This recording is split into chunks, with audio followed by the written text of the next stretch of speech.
Hello friends, hello everyone. Welcome you all again in my another video which is of our question number 10 of data science first internal.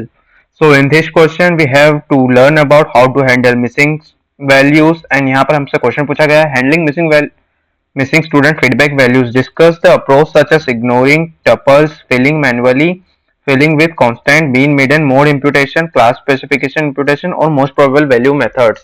तो हम किस तरीके से missing values को handle कर सकते हैं इन सभी टेक्निक्स के थ्रू. So let's role.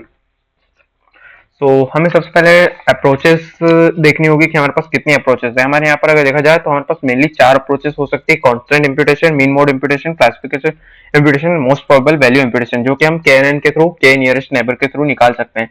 तो constant imputation, filling the missing values with designated constant, जो कि हमें ऑलरेडी गिवन होते हैं. या तो वो 0 होंगे, 1 for our binary values. Use case when missing values are a features like did not answers or anything else. The second is mean mode imputation. यहाँ पर वैसे हमें mean mode and median imputation, तो इसमें मैं ऐड करना चाहूंगा mean mode imputation.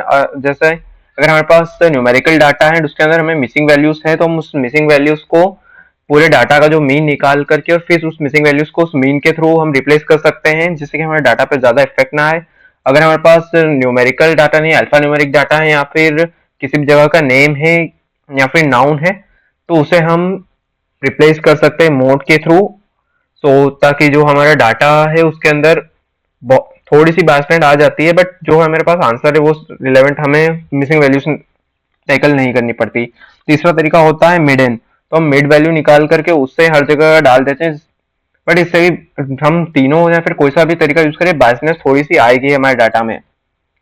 और वी में also use missing at random, यानी मिसिंग वैल्यूज को किसी भी एक रैंडम वैल्यू के साथ रिप्लेस कर दें, बट ये भी हमारे डाटा में जो है, ये जो इम्प्यूटेशन है ये भी हमारे डाटा में थोड़ी सी बाइसनेस लाएगा.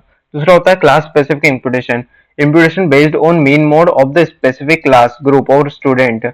Mean rating from student in the same department और year.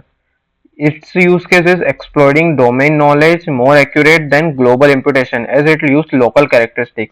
In class specific imputation यानी किसी एक क्लास के स्पेसिफिक किसी डाटा को इम्प्यूट करना, यानी हमारे पास एक बड़ी टेबल है उसके अंदर हम सिर्फ एक छोटी क्लास के अकॉर्डिंग ही हम उसके मीन मोड निकाल के पूरे ऑल का हम मीन मोड से उसे ना करें, तो जिससे हमारे बायसनेस जो है वो थोड़ी कम रहेगी और एक्यूरेसी बढ़ जाएगी.